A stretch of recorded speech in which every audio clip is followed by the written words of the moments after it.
Ayan, next video ko pala guys, ito magbabaklas tayo ng gulong.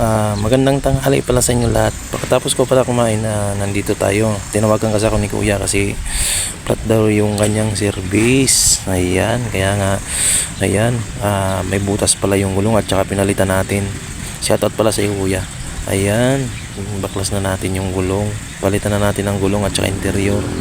Mali pala guys, pinalipat lang sa akin yung sa kabilang rim. Kasi may rim siyang dati, pinakuha lang sa akin yung interior. Ayan, kinabit ko na nga pala yung gulong na bago. Ayan, kasi wala sila daw magamit, naglakad lang daw sila kahapon uwi sa kanila. Ayan, kaya ngayon tinawagan tayo para ikabit nga tong gulong. Guys, wala tayong pili, kahit ano kaya natin gawin basta marangal. Ayan guys, diba? Ayan, kaya ito, kaibigan ko pala, talagang sumusunod ako sa kanila kasi siyempre kailangan natin na minsan ng panggasolin na pauwi kasi araw-araw tayo umuwi. Ayan, kung wala tayong sideline, wala tayong manggas. Ayan, kaya ito, kahit anong trabaho na marangal, pinapasukan natin na kaya naman natin gawin. Ayan, madali lang naman pala to guys kasi kumpleto naman ako gamit. Kaya ko mag-vulcanize o mag-ayos ng mga gulong nila. Kasi yan, pakatapos ko pala mong alin mo sa trabaho ko, mga bandang alas 12 o alas 11, ayan, may tumatawag sa akin para magawa sa kanila ng kahit anong pinapagawa sa akin. Minsan gumagawa ko ng mga pump nila. Ayan, binulkit ko na pala guys. Ayan, ayan guys, pabilisin natin kasi ang haba ng aking video.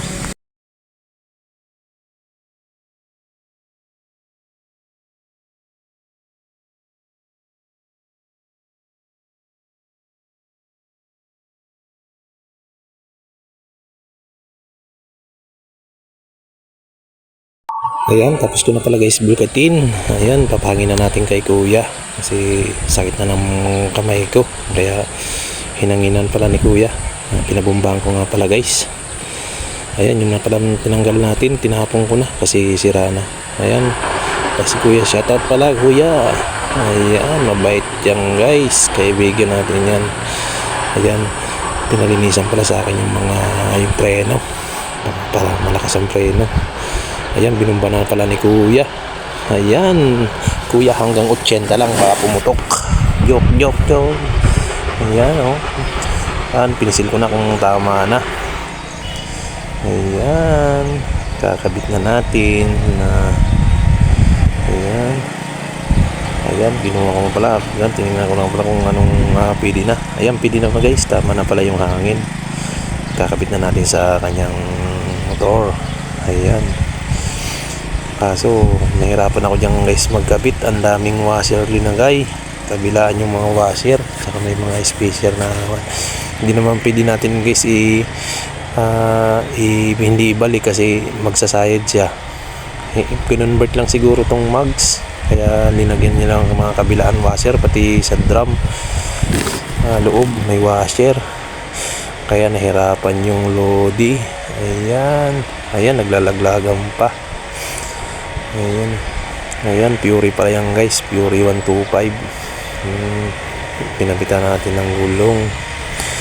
Ayan, mga spacer, di ko na alam kung paano ikabit to kasi siyempre pa natin nalaglag pa, hindi pwede sa barko, hindi pwede maging seaman nalaglagan.